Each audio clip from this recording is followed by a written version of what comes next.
Story 1, The Echoes of Whispering Pines.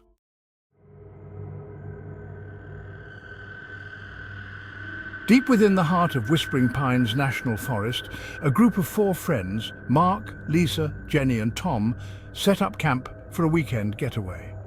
The forest was known for its serene beauty, but also for its eerie, unexplained occurrences. Undeterred by local legends, the friends pitched their tents by a crystal-clear lake and settled in for a night of stories and laughter.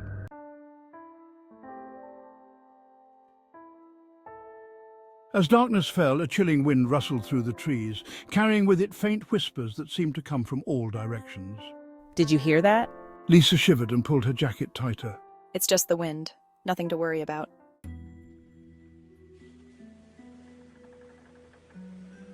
Mark, the skeptic of the group, decided to venture into the woods to gather more firewood. He laughed off the concerned looks from his friends and disappeared into the darkness.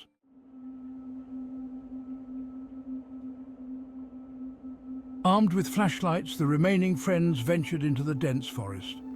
The deeper they went, the more oppressive the silence became, broken only by the occasional snap of a twig underfoot.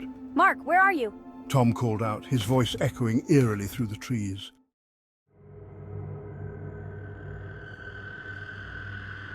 They followed the voice, only to find themselves at the edge of a dark, swampy area. The voice echoed again, more desperate this time, but there was no sign of Mark. Panic set in as they realized they were lost. We should go back. Something doesn't feel right.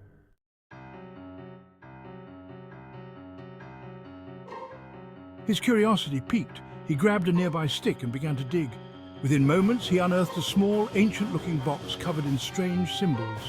What is that? I don't know, but I think it might be connected to what's happening.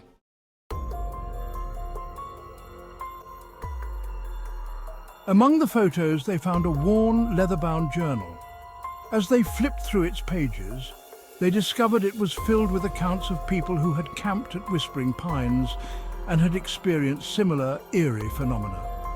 The journal also contained warnings about the forest's vengeful spirits, said to be the souls of those who had died there under mysterious circumstances.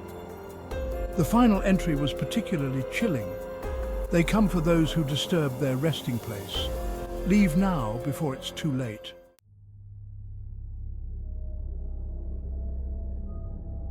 Suddenly, the whispers grew louder, turning into a cacophony of voices. The friends looked around, realizing they were surrounded by ghostly apparitions. The spirits seemed to be drawn to the open box, their expressions twisted with anger. Close it! Close the box! Jenny screamed.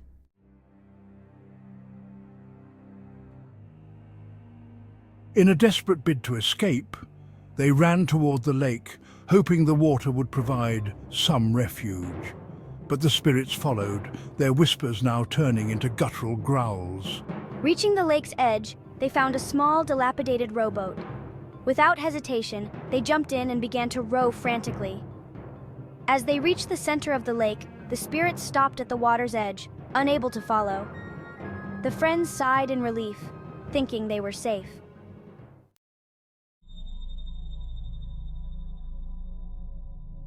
But the lake had its own secrets.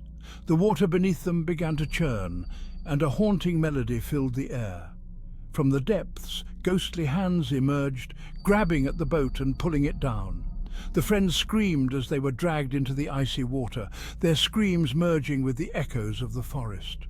By dawn, the lake was calm once more, the only sign of the friends being the overturned rowboat and the whispers that continued to haunt Whispering Pines.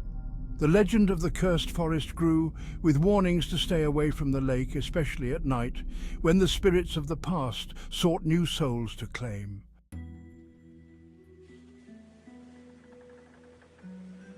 Story 2, The Curse of Shadow Lake.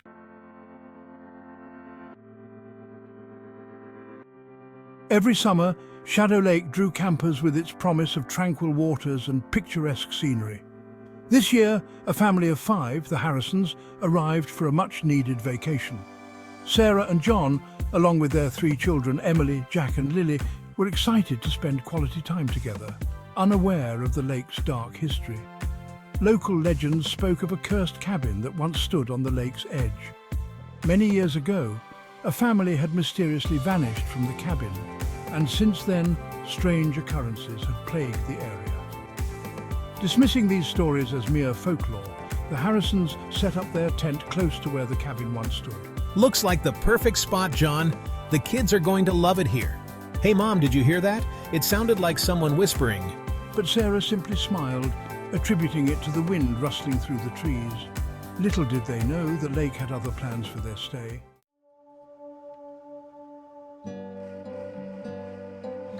The first night was uneventful, filled with the usual camping activities.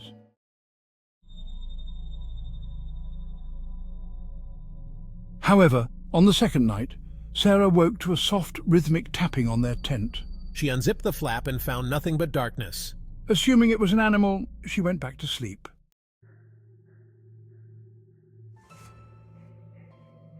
Jack, the oldest, decided to investigate. Armed with a flashlight, he ventured toward the lake, where he saw a faint figure standing in the water. Jack screamed, and the family rushed to his side. The figure had disappeared, but the water rippled, as if something had just submerged. That night, they huddled together, trying to ignore the growing sense of dread.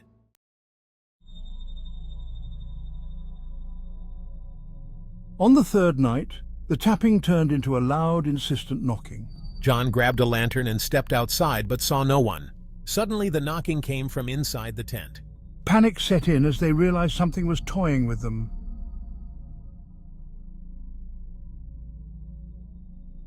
Emily pointed to the lake, where they saw the figure again, this time clearer. A woman with hollow eyes and a twisted smile, slowly emerging from the water. The family ran to their car, only to find it wouldn't start. The woman advanced, her footsteps echoing the cursed cabin's history. Desperate, they fled into the forest, the woman's laughter echoing behind them.